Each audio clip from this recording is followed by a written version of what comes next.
Welcome back to Season 2 of the Discount Property Investor Podcast.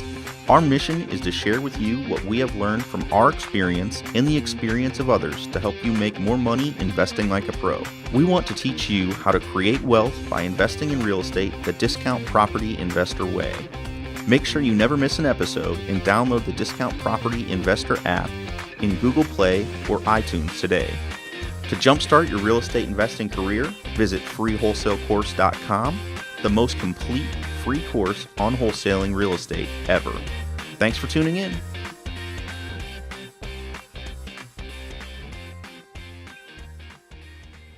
All right, guys, welcome back to the Discount Property Investor Podcast. We are happy to have you guys here. How are you doing this morning, Dave? I'm doing great, Mike. Good. I'm doing pretty good myself. All powered up this morning. Got the workout in. Got the coffee in. 10 points. Oh yeah, 10 points on the daily success sheet, buddy. Right. That's right. We think working out is one of the most important things you can do for yourself in the day. Mm-hmm. So, totally agree with you. If you're watching the video, if you're watching our videos on YouTube, you can see that obviously I don't work out that often.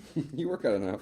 But, we're getting back into it. So, it's starting to feel pretty good. Anyways, what are we going to talk about today, Dave? We got... So we had a really, really challenging deal that we almost gave up on several times, but persistence got the deal done. And this is it's a true story of how important follow-up is in this business. How follow-up is so massive in this business. Yeah, it is. So this deal, we'll just call it a deal. I mean, we're kind of calling it a case study or a deal or whatever you want to call it. It's awesome. Like I absolutely love it for a couple of reasons. You came in and saved the day. We'll get for a couple of reasons. One, we got paid, so I love that. Mm-hmm. I love getting paid. So true, so true. The other reason I love it is because I got to kind of throw one of Dave's sayings back in his face. Which one is that? Well, you always say it'll take 2 minutes on things, and sometimes it takes Dave about an hour to get the stuff done. It'll take him 2 minutes, but I got to use that one. Right, I said, Dave, it'll take 2 minutes. And it really did. So let's go ahead and let's figure out what was going on, Dave. I love let's that. talk about awesome. Let's talk about this lead then. So do you remember where this lead came this from? This lead was about 10 miles west of our office in terms of where it was at on the map. Okay. Where we got it was from a divorce campaign. It was a mailer, divorce campaign. So I actually pulled up the email, and the initial contact was on March 9th. Great. So we sent the 22nd of June. We sent direct mail then, is what you're saying. Mm-hmm. And the person reached out to us via email. Is that right? Yeah, they didn't call us. They didn't go to our website.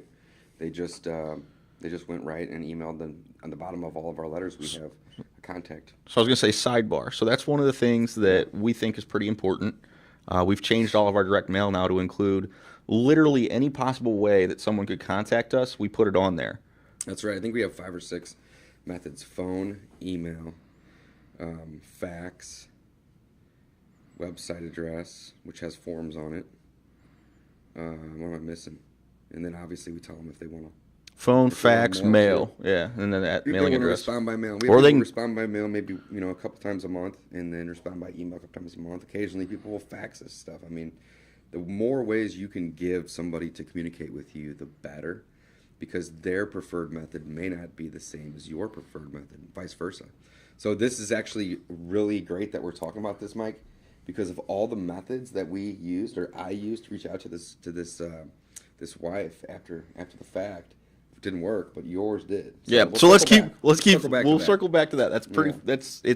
I find it entertaining. Makes for a good episode. You got to throw it into Dave's face. That's love right. doing that. Love giving people trouble. That's right. All right, so it was a direct mail lead. The person had emailed you, and who had emailed you then? Let's talk about the actual husband thing. emailed me. He said, "I got your mail. Look at this, a month or so back. I kept it because I knew something was coming. So bummer." So I guess him and his wife started their divorce process. The bottom line is, all the cards on the table. I have to sell this house. My mortgage is X. We can actually talk numbers somewhat. So his mortgage was $197 on this particular house, and he knows that it's damaged, and he knows that it's not in the best shape, and it looks like he has not lived in this city for 2 years at this point. So he's moved. Him and the wife aren't doing well, and he said he thinks that every room he's going to need something, either paint or flooring or lighting or just something. It's a 4-bed, two full bath house with an additional half bath. So it was a great house. It needed quite a bit of work. So that was the initial email that he had sent over to us. And I'm looking through my email chain here, and there's got to be 40 emails back and forth. Look at this, Mike. What did you say? That's at least 40? Yeah, it's 40 or 50 emails. Yeah, it's a ton. Okay. So we went back and forth with the guy that doesn't live in the city at all about the property, and that we wanted to see it. And he didn't live here, so he didn't have a key. The wife at the time basically had the key, and she got some relatives living in the home. And she met me there, and me and my wife walked through the property. And from there, we made an offer to the seller for about $150,000, I believe it was, maybe a little less than that. Okay, so you just said though earlier he owed about 200, wasn't that right? 197, yeah. And your offer was how much again? 150. I think it might have been 145. Even. All right. So again, just because the seller owes 200,000 doesn't mean that's where your offer needs to start. Absolutely. So again, we know this person. Again, and unfortunately, we're not trying to take advantage. We're trying to do something to help them clear this property, get rid of it, put it behind them, and again, help our business grow. So again, Exactly we're not trying to take advantage. But again, the point is, this guy owes 200,000, and he's in a situation. It's a divorce. He's already basically abandoned the property, but his wife is still. Has relatives living there, right? She's got control. So this is he owned it too, which doesn't make sense because in this case we needed a marital waiver, which is the whole point of the episode. Getting this paperwork signed is one piece of paper, and he even had documents from his judge stating that, or from his lawyer, in the process of the divorce, saying that she had zero interest in it, and she had signed those papers, but the title company would not accept that. If you are married, and your name is not in an LLC. You have to have your wife or your spouse, if you're a woman, sign a marital waiver form unless they were actually on the HUD signing it as well. So that's just a little tidbit right there. Yeah. So that's in Missouri anyways, because At least in our state, right. What is it? What do they call it? Community property state? Mm-hmm. So I think, yeah, again, it kind of depends on state.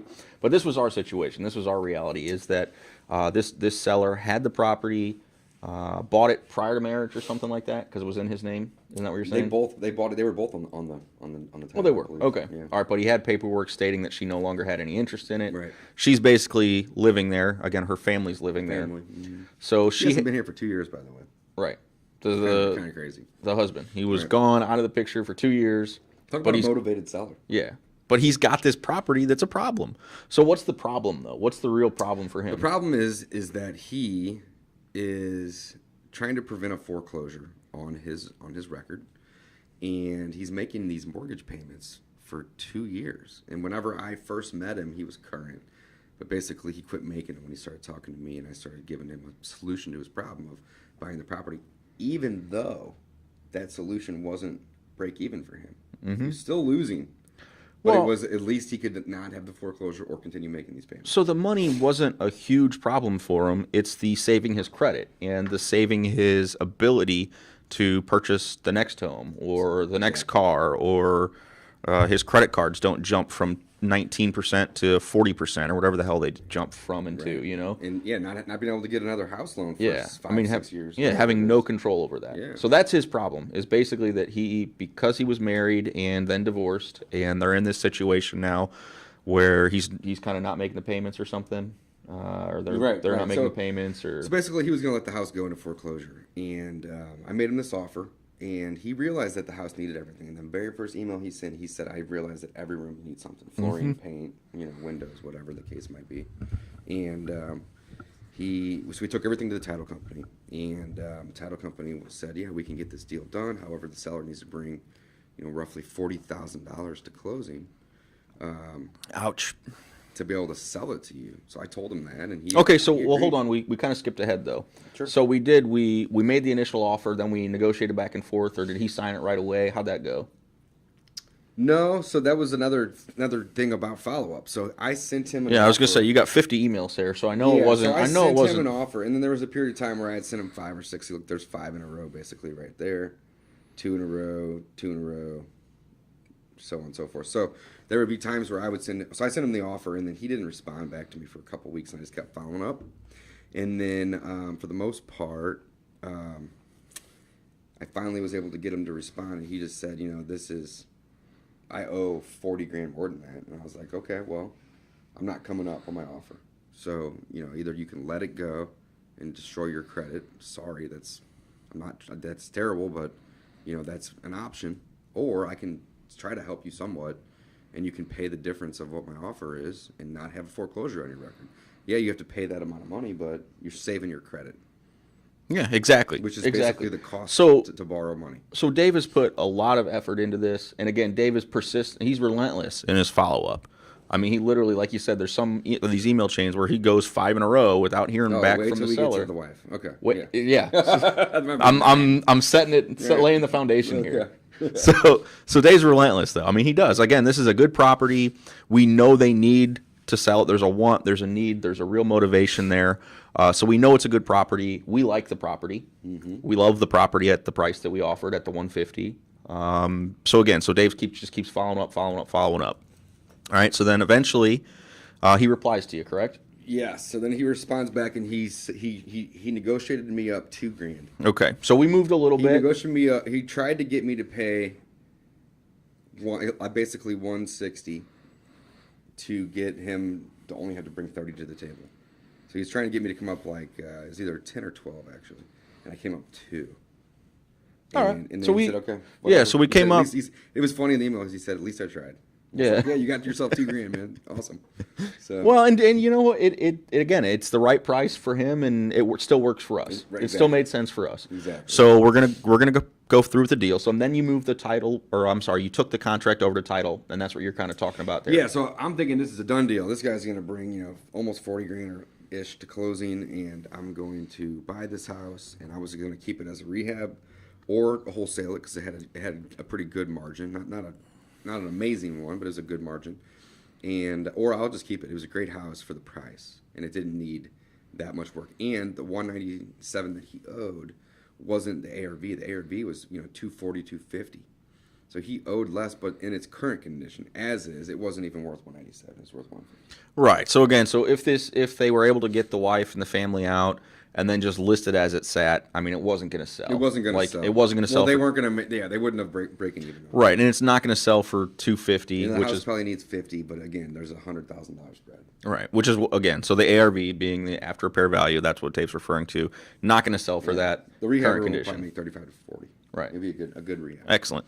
Okay, so we get it to title. Right, title runs their stuff, and then they say, "Hey, we're good to go. We just need you to sign this one piece of paper," and it's actually the wife because they're not divorced yet. They're in the process of getting divorced, which is kind of weird that they were on the divorce list, but they were for some reason. So maybe they had. It's a good list. I guess what the divorce list doesn't necessarily mean that you get divorced. It means that you filed for divorce. Correct. Because that's what's recorded with the. Yeah, that's what is public record. Right. Yeah, that's exactly. What's published in the. So they had filed, so we had their information, sent them a mailer, and then they. But they hadn't finalized it yet. So we had to get this one thing signed. So I sent her an email because the ex-husband or the husband that lived out of state 2 years prior and moved away gave me the contact information. And him and her didn't really have great relations. So it was hard for them to even talk to each other, which made it even more difficult. But I sent her an email. That's tough. Yeah, all my ex-wives and I are on good terms. I bet. Yeah. My current wife, she loves when I make jokes like that. Love each other, don't you? So in the very first email, she responded back to me, and just I wrote a couple paragraphs, just like. Hey, now this is, and you met her at the property though. I did. You said that. Well, no, this is prior. This is me getting into the property. Great. Okay. So I just said, this is my name. Here's who I am. My company I'm with. I spoke to this guy, who is the husband or your ex-husband. I wrote in my email. And he told me to contact you about accessing the property so I can go walk through it, so on and so forth. So in the first email back, it says he's my husband, not my ex. And then she gave me a time. So then we met, and then we walked through it. So this is actually prior to me giving the offer. So we're gonna jump ahead. So I get the offer, so on and so forth. The title company gives us that paperwork, and we're like, all right, we think, all right, every deal is always got a hiccup of some sort. So this hiccup is just getting this lady to sign or come to closing. Right. So Dave's just going to go out and meet her again. Right. So she refused to sign this paperwork. So I sent her a 1, 2, 3, 4, 5, 6, 7, 8, 9 emails in a row. All right, so here's what happened. Here's what happened though. In the meantime, though, so we got it under contract. We thought, okay, great, we're going to market it out. We had it sold, right? Yeah, we had it sold. We had it wholesaled. So while we had it under contract, and in the time that we took it to the title company, they didn't get back to us for a few days. So at that point, we're like, all right, this is going to be a great one. We'll close on it. However, let's throw it out there in the marketplace, see if we can make 10 to 15 grand on it, somewhere in that range, and not have to rehab it. Make it quick, wholesaling. That's what we love, and that's what we do. If we rehabbed it, we could have made double that. Yeah, maybe 2.5% times that. But you have to then buy it and pay the insurance and the taxes and the electric bill, and then deal with a guy that's your contractors and your pick up materials, and it's great. You can make more, but it's way more work than just flipping some paperwork. So, with that being said, I'm going to sum up my follow up with this woman. I was trying to get her to meet me. She had then communicated with the husband and wanted to see what she wanted me to sign, but didn't tell me. So I had to get that from him. So I'm sending her over copies of the contracts, copies of this marital waiver form, copies of basically anything and everything to prove that he wasn't making anything. She was so upset with him that she didn't want to make sure that he wasn't making anything. So it's kind of sad in a way, but it is what it is. So at first I offered her $250 to sign, then I went to $500, then I went to $1,000. And I guess I screwed up because I said Visa gift card versus just cash, which I don't think was a big deal, but she didn't like that, so she didn't respond. So then my second to last email is kind of funny because I wrote, I don't understand why you are punishing me. I did nothing to deserve this from you. Because my other previous emails were super long, trying to explain everything with no response. But I had her respond to me. See this mic right there? Mm-hmm. And right here, I had her respond to me twice. So we know it's a good email. We know that email's good. We know she's reading it. Right. So I sent her basically 9 more. And at the very end, I was just like, all right, this is the last thing I'm going to do. I can hire a lawyer to basically contest, or I don't even know the verbiage, but it would be contest the courts or the judge to let the husband sell the property without the wife signing the marital waiver with whatever paperwork he had already from his lawyer. So basically, this is really have a court order to the title company though, because they wouldn't insure it. That's the main thing. The title company wouldn't let it sell. We could have quitclaimed it. Right. So it's the title company that's kind of the issue, unfortunately. Exactly. And any paperwork that a lawyer has doesn't mean anything. The title company doesn't approve it. They don't underwrite it properly or whatnot. Right. And so our buyer, again, they want a clean title. I mean, they need a clear title to close on it, and they want it to be insurable. Absolutely. So that was the issue, is that when the underwriters at the title company got into it, then they sent it to their legal team. They said that paperwork wasn't good enough. So they needed this piece of paperwork signed, the marital waiver signed on this one, for that to happen. So basically, our purchase contract would have been, again, we could have bought it, we could have closed on it, but we would not have had clean. We would not have had clean title. Mm-hmm. So we wouldn't have been able to provide a clean title to our next buyer either, or an insurable title. It's definitely, it was worth doing all this. It was. Absolutely. It's a great deal. It's a great deal of persistence, follow up. In different ways to contact people. And teamwork, buddy. Teamwork too. So let's circle back. So after I sent all these emails, the last email said, I'm going to hire an attorney to fight this, and I'm going to give them approximately $1,000 retainer, which is going to be a sunk cost for me, regardless if they're able to provide me with any positive or negative information. However, I didn't tell her that. I just said, we're going to give the lawyer $1,000 to get started on removing this paperwork from being a requirement. Or, that could take 2 weeks. Or I could just give this $1,000 to you. I'm going to give it to a lawyer versus you. And why would you not want it? Who in their right mind wouldn't want it? Didn't respond. Right. So that was basically Dave's final. This is when I came in the office and threw a little fit like a child. I was like, I cannot believe this woman will not respond to me. He was very upset. Yeah. And again, he was not rude to her. He was not like anything. Never was I rude. I was offering to pay her cash or, money. Right. So he was up to 500, and I knew kind of what was going on. And he was up to 500, and I was like, well, that's a lot of money. And then he was sending this email for $1,000, and I said, Dave, maybe that email's no good. I was trying to figure out Right. what's happening, and I said, why don't you let somebody else reach out to her? Because you actually even asked your wife to reach out to her as I well. had my wife So calling and texting her. yeah, so I mean, we were trying multiple ways. Again, she was being nice too. We weren't stalking by any means. We were just Yeah. saying, hey, we got some cash for you. We need you to sign one piece of paper. We will even come to you at your location at your time. You want to meet at a Walmart or a Starbucks, or you can come over to my home if you want. And I'm Right, not so even the- trying to offer to come to yours. so Like, this I'm is- trying to make her comfortable. That's it. Yeah, period. so this is once a day, not like every 5 minutes or something. Like you're just again once a day or two. Right, And you're this went on following for 4 up. months, Yeah, basically, right? exactly. So we're just trying to, hey, can we get this paperwork signed?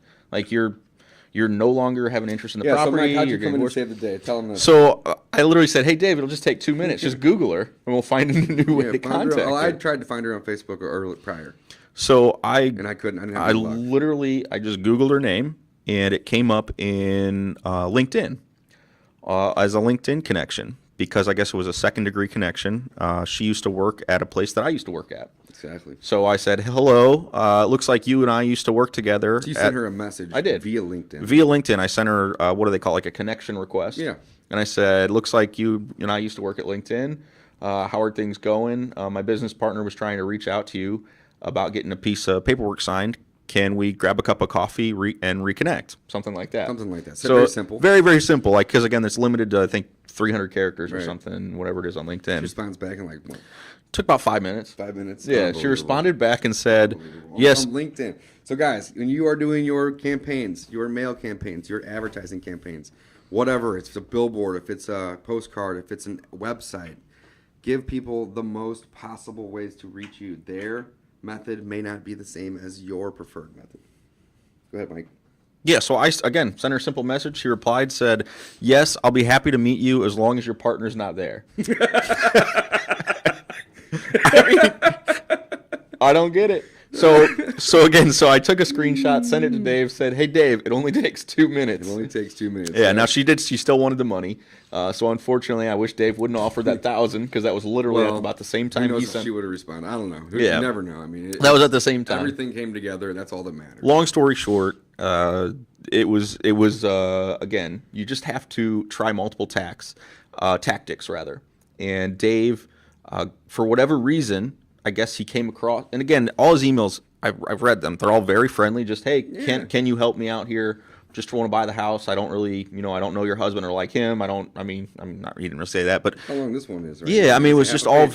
very cordial, business professional. I mean, just literally trying to, hey, can we do this? So for whatever reason, she wasn't comfortable with Dave at some point. So I sent a message. Maybe it's because we had a connection in the past, or what Maybe it was. because it wasn't me. I don't Yeah, know. well- It could have been any of the above. We don't know. We won't know. Exactly. But the Right. the point is, it's nice to be able to bounce things off of team members. If you Absolutely. don't, if Good- you good don't, point, Mike. if you don't have a team member, ask your spouse or someone else. Hey, I'm really. If you're in the situation, rather, I mean, just ask someone else. Hey, can you reach out to this person for me? Because again, it might just be something that they're uncomfortable with. Yeah. So for whatever reason, this was the way that we got the ex-wife to sign. So how to get the ex-wife to sign? This was it right here. Yeah, lots of lessons here, guys. Let's review some of the lessons here. So, persistence is key. This deal took us 4 months, basically. Right? Yeah, about 4 months. 4 months, okay. My communications with the wife were basically over 3 of those months. The communications with the husband were for all 4 months. There was probably 40 to 50 different emails, text messages, and messages sent to these individuals. Right on your end, and then I sent one message. You cleaned up. uh, You were the true closer in this situation. No, again, I sent one message, and then I coordinated with her and set up a time, and we had a mobile notary go out and meet and to make sure that everything Right. was official. Because again, it's a marital waiver for the title company. They want to make sure we're not just forging it. So again, Yeah, we had they wanna see a it mobile notarized. notary do it. We basically paid that for that signature. But That's right. It's got it done. That's right.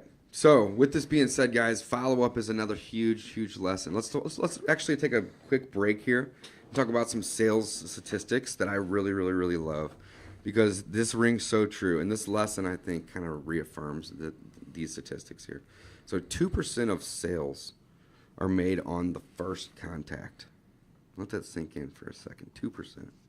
Only 3% of sales are going to be made on the second contact. So you don't get much more of a jump between 1 and 2 contacts. All right. 5% of sales on the third contact. 10% on the fourth contact. This is where it really hits home here, guys. You go from 10% to 80% of sales are made between the 5th and 12th contact. So if you're going to contact somebody 5 times, you're going to probably contact them 12 times, right? But if you stop at 1 or 2 or 3 or even 4, you have less than a 10% chance of closing that deal. It's really, really awesome statistics. I love that. And this goes to show you, I mean, this says between 5 and 12 contacts is 80%. I contacted this person or these people 40 times. Yeah. What are the odds that you don't get the deal? And that is where 1% of sales 1% of sales don't happen whenever you contact somebody 40 times. So very, very good lesson here, guys. It is all about the follow-up. In our business, we close roughly 10 to 12 wholesales a month. It varies, sometimes less, sometimes more. And the average deal is 3 to 4 months old. It's just the way it works. Do we get one call closes? Absolutely. But we also, have worked some deals 7, 8, 10 months. It's also it's a pipeline. I mean, you're basically building a pipeline. So even the one call, close it out, and then quick wholesale, that's still 30 to 45 days. So you're still going to end up contacting the person a couple times. You're going to do, again, none of them are overnight home runs. So I mean, here's the real numbers. There's 51 emails between me and the husband and 14 between me and the wife. Oh, that's cool. Yeah, Google counting it up for you, huh? Yeah. Gmail counting and it up. that's just email. That doesn't include phone calls. It doesn't include text messages. So the text messages were even more frequent. And that's just on Dave's side. That doesn't include title company reaching out. That doesn't include us reaching out to the title company. Doesn't include me reaching out to the seller, texting back and forth, setting up a time to meet with her. So much stuff. And communications with the title company, exactly. So there's a lot that goes into these deals. So this is another lesson in this particular case study here. Just about timing. A lot of times these deals, they don't happen quickly. Now, is everything that we did pretty simple? I think so. We sent some emails. We just tried and tried and tried. We didn't give up, but nothing that we did was really that hard. It wasn't easy. Don't get me wrong, but it was still simple. What we had done. So. Great case study. We did get her to sign. We did close on it just yesterday, and made a nice little wholesale. So that's good. Over 10K wholesale. Our cash buyer that we sold it to was super happy. The seller was somewhat happy. They got out of their problem. He doesn't have to keep making these payments like he had done for 2 full years. And again, it's not. And he prevented the foreclosure. So he came to closing with some money. But that was the cost of leaving the home sit vacant for 2 years. And it's not happiness necessarily right now, but they've benefited. And he knows again, they... You want to know another cool little tidbit? I don't want to give away too much information, but the notary that we had sent to get the marital waiver signed and notarized also notarized the divorce papers when she was there. So that was just kind of cool. At least the seller was able to get out of his end of it. Yeah, they all benefited from it in some way. We provided lots of solutions. Right. It wasn't a win-lose. Again, it has to be a win-win. We're never going to be able to twist someone's arm into a win-lose situation. It just doesn't really happen. So again, it was a win-win situation. The seller gets to move on. This is one less thing he has to deal with the ex-wife now, and her having to deal with the ex-husband. So again, it's one more problem that they get to put behind them. And again, win-win-win. Win-win-win. I love it. So, well, thanks for listening, guys. That was a great episode. Yeah. Well, again, I love being able to. 2 minutes. We will throw Dave under the bus. Only took 2 minutes, buddy. That's right. All right. Thanks for listening, guys.